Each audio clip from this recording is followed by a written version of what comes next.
Israel has this evening said it struck an ambulance in Gaza City, which it said was being used by Hamas. The health authority, which is Hamas-run, says it was part of a convoy carrying wounded people from the besieged north to the south of the territory. Around 4 this afternoon, an ambulance outside Al-Shifa, the main hospital in Gaza, was destroyed by an Israeli aircraft. In a crowded area, 13 people, including bystanders, were killed and 26 injured, according to the health ministry in Gaza. Israel said the ambulance was carrying a Hamas terrorist cell. Hamas said the attack was Zionist Nazi terror. Thousands of Palestinian civilians are sheltering at Al-Shifa hospital. Israel's army says it's a battle zone and they should evacuate south. More dead civilians on Al-Rashid Street, one of only 2 roads south, where Israel says civilians must go to be safe. The BBC has located the video to a stretch of road 7 kilometers southwest of Gaza City. The man is saying, "Oh God, a little girl, woman, a girl." This doctor said he was shot at by Israelis in the same place yesterday. He says over a stretch of 1.5 kilometers, snipers were shooting at the cars. They hit a donkey cart.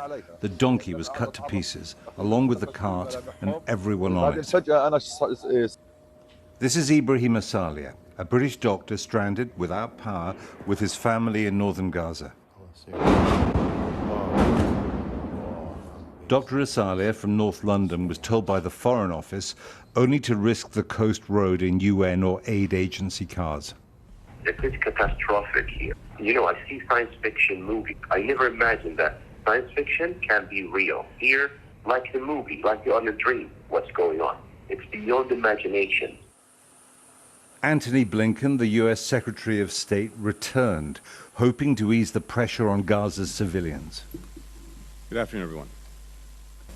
We are absolutely focused on getting hostages back and getting them back to their families in safety.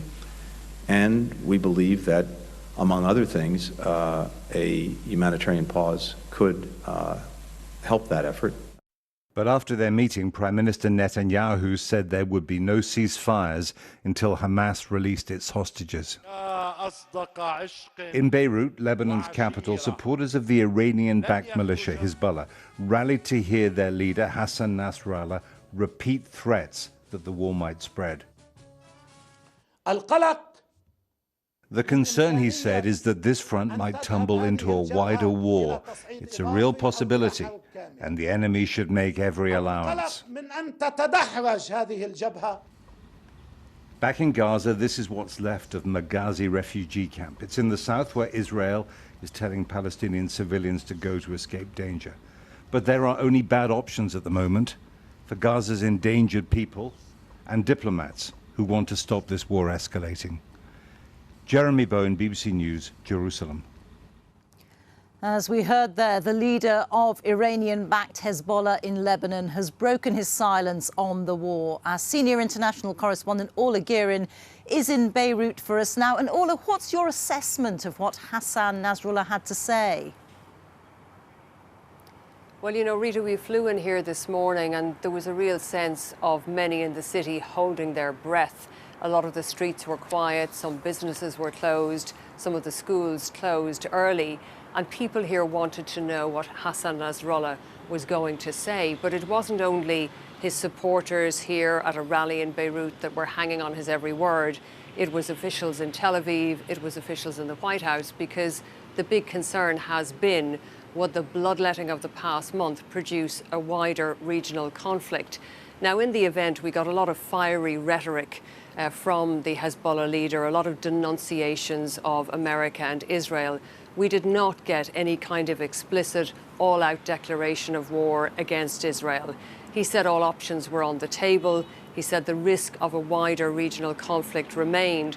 But he sounded almost defensive when he was describing what Hezbollah has done so far. It has been carrying out cross-border attacks, tying up Israeli forces on the border, using artillery, using drones. He said some might say that's not significant, but actually it's really important.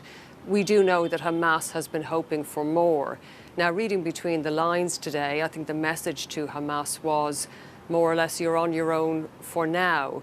And the leader of Hezbollah was at pains to stress that the operation, the attacks that were carried out on the 7th of October, in which 1,400 Israelis were killed, he said that was a 100% Palestinian operation carried out in great secrecy, and that other Palestinian factions didn't even know, let alone allies like Hezbollah or Iran. So the message was this was the doing of Hamas in Gaza.